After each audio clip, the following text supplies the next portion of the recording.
Hey guys, so we're going to start on the next and last practice for Unit 2, and that's the 2.2 notes.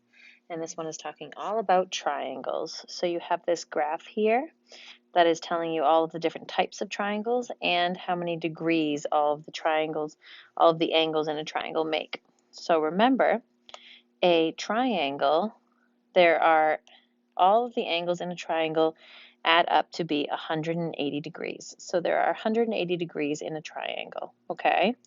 And then the certain types of triangles determines whether they have equal sides or equal angle measures. So when something is called an equilateral triangle has 3 equal sides. So that means that we use little tick marks to mark sides as congruent, also known as equal. And an equilateral triangle would be 3 equal sides, so there would be 3 tick marks like that. If I go to the right of this one, we have a scalene triangle. A scalene triangle has no equal sides, so there are actually no markings on a scalene triangle, or if there are, then they have different tallies to show that none of the sides in the triangle are equal, so that's known as a scalene triangle. And then the last of the sides types of triangles is up to the left, and that one's an isosceles triangle. So the ISOSCELE, isosceles triangles have 2 equal sides. So when you're looking at a picture of an isosceles triangle, it's going to have 2 tick marks that are the same and another one that is different. So if they have 2 that are the same, then that means 2 sides are equal and it's an isosceles triangle. And then we have the certain types of angles. So first we have a right angle. A right angle is equal to 90 degrees. So that means one of the angles is equal to 90 degrees. So a right triangle has one angle in the triangle equal to 90 degrees. And we know that something is 90 degrees when it has a little box to mark it. So that's what you will see for a right triangle. An obtuse triangle, going down below, is a triangle that has at least one angle that is greater than 90 degrees. So at least one of the angles is greater than 90 degrees. And if you look at this obtuse triangle, this angle right here is greater than 90 degrees. So that tells you that it must be an obtuse triangle. And then we have acute triangles, which are the opposite of the greater than or the obtuse triangle, and they have all angles that are less than 90 degrees. So every one of these angles are less than 90 degrees. They may be 60 degrees, they may be 30, anything less that is less than 90 degrees. And those are the types of triangles, okay? So when we look at an example of this in ALEKS, this is what it's going to look like. It's going to give you a picture of a triangle, and it's going to give you the lengths of the sides. And you have to determine if it's equilateral, scalene, or isosceles. So in the first picture, notice that the 3 sides that they give us are 12, 12, and 12. Since they are all equal, then we know that this is an equilateral triangle. Okay? In the next picture, in triangle B, we have a 7 length of a side, a 6, and a 5. Since none of them are equal, this must be a scalene triangle. In triangle C, we have one of the sides is 10, another side is 10, but the other side is 14. So 2 of them are the same, and that's known as an isosceles triangle. Okay? And then once we identify scalene, isosceles, and equilateral, we're then going to identify them again, but sometimes based on not only sides, but angles. So look at example 2. In example 2, we have the first example where each of the side lengths are 7. Okay? So since all of them are 7, this must be an equilateral triangle. If you look at the next picture, notice that this is a little bit different, but it's talking about the angle measures, and all of the angle measures happen to be 60 degrees. Again, since they are all equal, this is known as an equilateral triangle. In the third one, notice that 2 of our angles are equal. 2 of them equal 40 degrees. Well, anything where there are 2 alike, or 2 equal sides, or 2 equal angles, we know is called an isosceles triangle. And then the last one, all of the side lengths are different, so that is known as a scalene triangle. So you're going to have to look at pictures and be able to identify whether they're scalene, isosceles, or equilateral. And then the third example is they're going to give you 3 points, and you have to determine from those 3 points what type of triangle it is by using this extremely long, time-consuming formula, okay? So you're going to have to use this formula to find the length of the sides of the triangles, okay? So remember, a triangle has 3 sides. So if I am given 3 points here, I am going to write down what my 3 sides would be in this triangle. If you want to draw a picture for yourself of a triangle and label it PQR, then you can see that it has the 3 sides. So one of the sides is known as PQ. Another one of the sides is known as QR. Remember, 2 letters to name a side length. And the last side is known as PR. So then what we're going to do is we're going to take those values of the points and we're going to plug them into this equation, right? So remember, when something says x2 and x1, it means the first ordered pair and the second ordered pair. So for PQ, let's see if I can highlight what we need to do for PQ. So for PQ, we've got, remember, this is XY, XY, okay? So my second x, so we're going to put a big square root over the top, and in parentheses, my second x would be from the q value, -2, minus my first x from the p value, or from the p point, is 6. And then that one squared, plus, then we're going to subtract the second y, which again is from the q, so that's 5, minus the first y, which is also 5, from the p, and make that squared. Once we have it filled out and written down, then we just evaluate. So we got to follow PEMDAS here. What is -2 minus 6 is -8, all squared, plus 5 minus 5 is 0, squared. And then we keep going with this. So -8 squared is -8 times -8, which is 64. And 0 squared is 0. So 64 plus 0 is 0. And then to finish it off, the square root of 64 is 8. So we found that one of the lengths of the sides is 8. Now we got to do that again for the points Q and R. So again, this is your X value.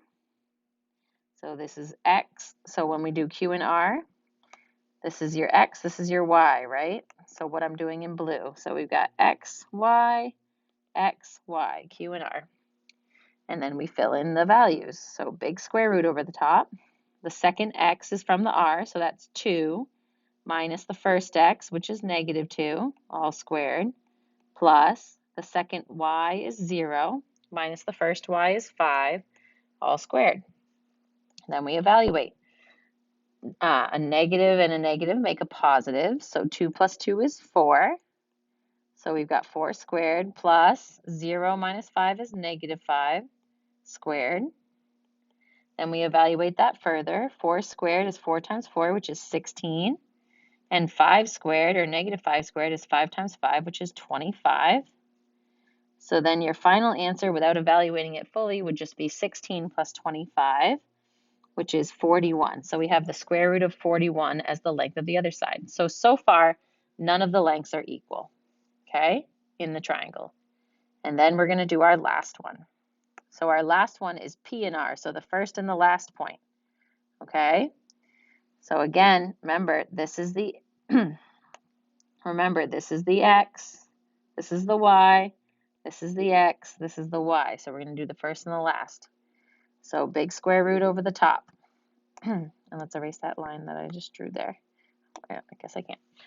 So you have the second Y in the PR value, or sorry, the second X is 2, minus the first X is 6, all squared, plus the second Y is 0, minus the first Y is 5, all squared.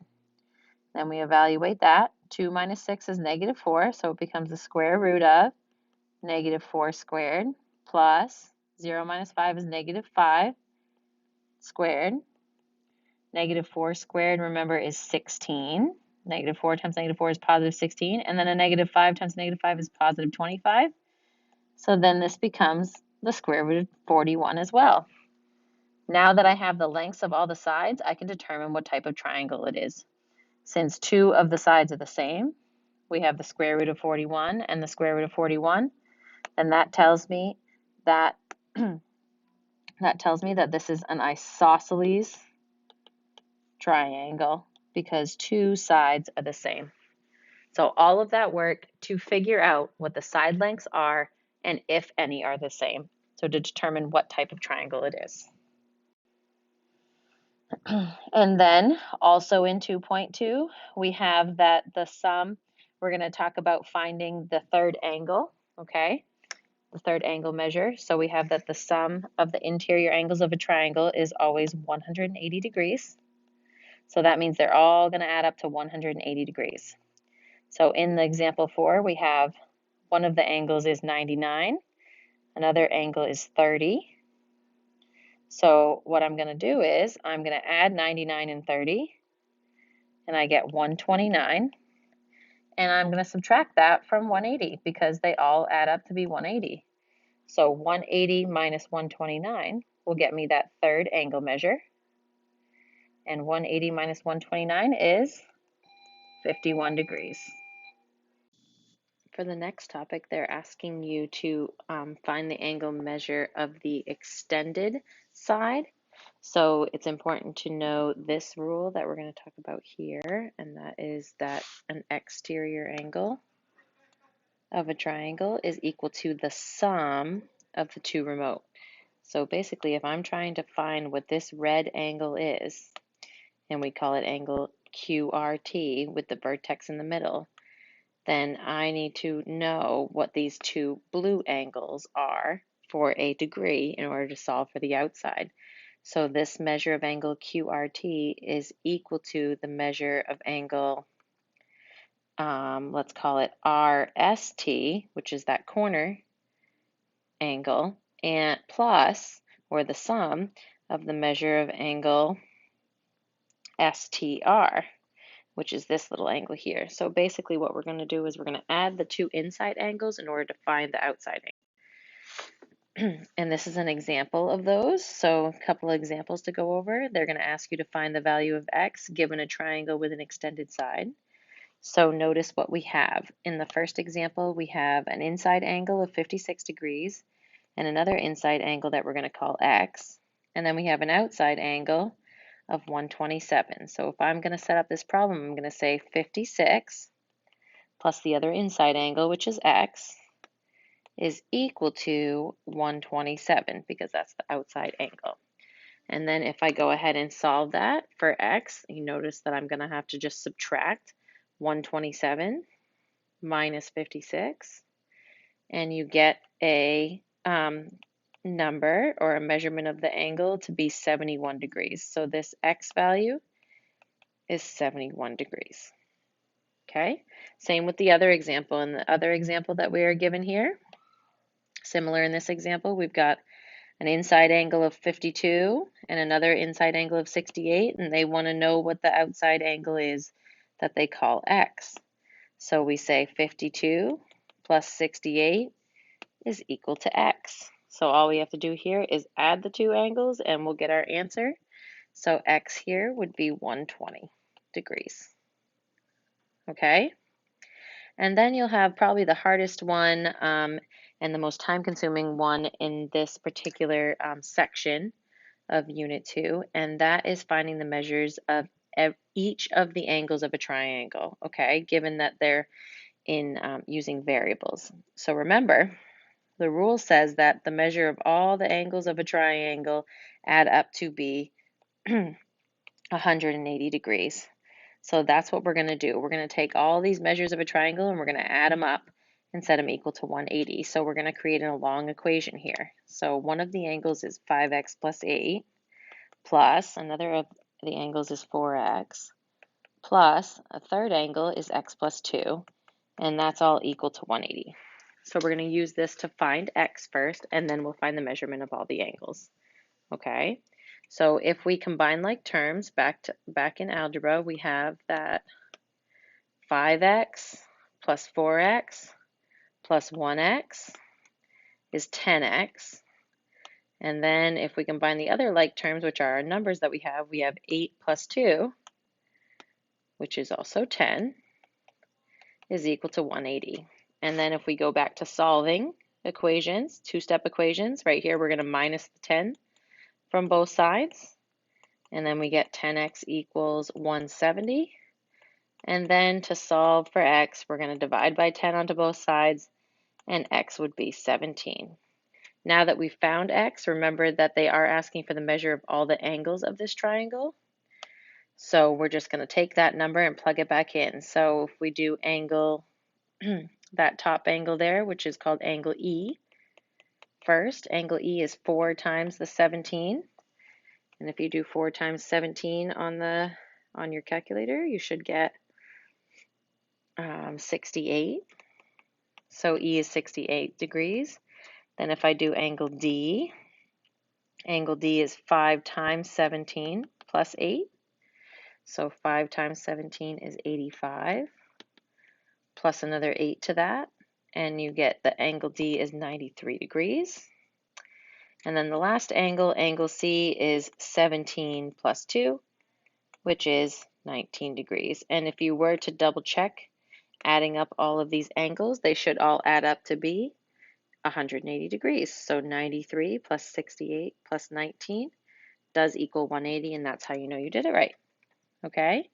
So take your time with that one and set up the equation first, and then solve for x and plug it back in. As always, let me know if you have any questions. Good luck.